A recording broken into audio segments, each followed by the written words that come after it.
Good evening. This is CTV News for Tuesday, August 28th. I'm Denise Douglas. And I'm Patricia Vallone. Thank you for joining us this evening. Well, topping our news, Senator John McCain spent much of his life in Washington, so it's no surprise that he'll receive full honors on Capitol Hill. McCain, who died on Saturday at age 81, will lie in state in the Capitol Rotunda on Friday and receive a full-dress funeral service at the Washington National Cathedral on Saturday.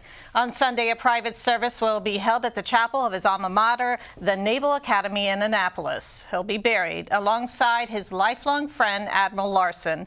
CTV News got a tour of the site today where the veteran and longtime lawmaker will be laid to rest, a plot that will overlook the Severn River. Residents in downtown Annapolis spoke about McCain's connection. Also an Academy grad, and years ago he reserved spots for himself and Senator McCain and their wives, so they're all going to be buried here, unlike Senator McCain's father and grandfather who were in Arlington. But I think it's great because it said the title of the article was he's back to where it all started. So I think it's nice that he's able to come home. He's a great hero to me because he fought for his country, and he's old dad, and he's 5 years prisoner in Vietnamese. He's lucky, see? Yes. He should be moved on, and everybody's going to remember him. And he buried in Annapolis. That's where he belonged. And McCain spent 2 decades in the Navy. During that time, he was captured by the North Vietnamese and held as a prisoner of war for more than 5 years. A new report indicates that a General Services Administration official overseeing the plans for the new FBI headquarters may have misled a congressional committee about the White House's input. Also, the information released on Monday says that the cost of the plan to rebuild the building was understated. Specifically, GSA Administrator Emily Murphy gave incomplete testimony to the House Appropriations Subcommittee back in April, giving the impression that there had not been discussions with President Trump about the project, according to the Inspector General's findings. Some lawmakers believe Trump is particularly interested in the project because the Trump Hotel is located across the street from the site. In 2014, the GSA said the project would be built at one of the 3 locations, either Greenbelt, Landover, or Springfield in Virginia. However, the Trump administration reversed that plan in February. Well, the Inspector General of the United States essentially confirmed our worst fears that it really was the highest level of interference from the Trump administration in a 5-year federal procurement.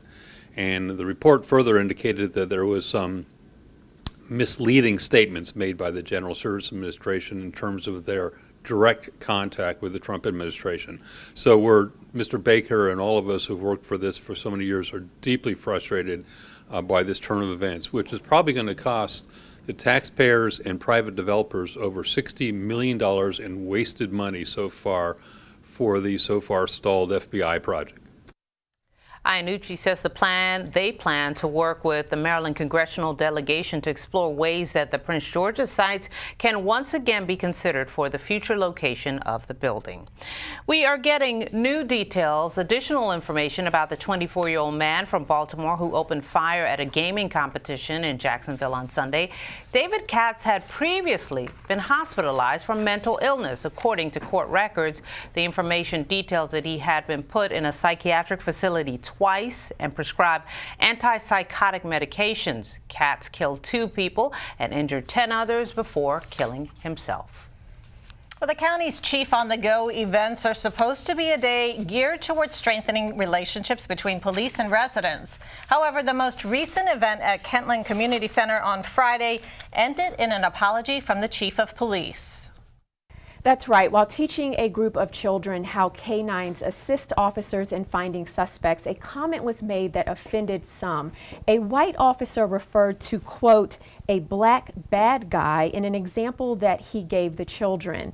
Now, his comments appeared in a video that appeared on Facebook Live and was later taken down. Chief Hank Stawinski offered a formal apology. Let's go to part of that statement now. So on behalf of that officer and this institution, I apologize to this community for that unfortunate remark.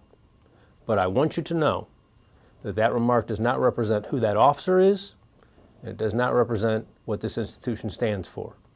Now, the officer's name has not been released, but a spokesperson from the County Police Department says that his comments were not ill-intentioned and they were just a mere slip of the tongue from an officer that gives detailed descriptions of suspects as part of his job. Back to you in the studio. Well, thank you, Janine. Well, school is starting in a week and summer vacation is coming to an end. However, the weather seems to be getting hotter. Temperatures are expected to remain in the 90s throughout the week. Residents spoke with us about how they're staying cool in the heat. I'd rather have summer, and I'm from Georgia, so heat really doesn't bother me. I love the heat. So you're not ready for summer to end? No, not really. Not looking forward to that Not winter? looking forward to the winter. It's pretty hot. It's humid and it's dry and it's a little breeze, but it's still, the sun is killing us. Are you ready for the summer to be over? Not quite. No, I like it. Yeah, I like So it. even in the midst of this heat wave, you're still enjoying the Yeah, summer? yeah, I am. It feels good. It warms you up and it's good. And a heat advisory is in effect until 8 this evening. Remember to stay hydrated and avoid outdoor games or activities.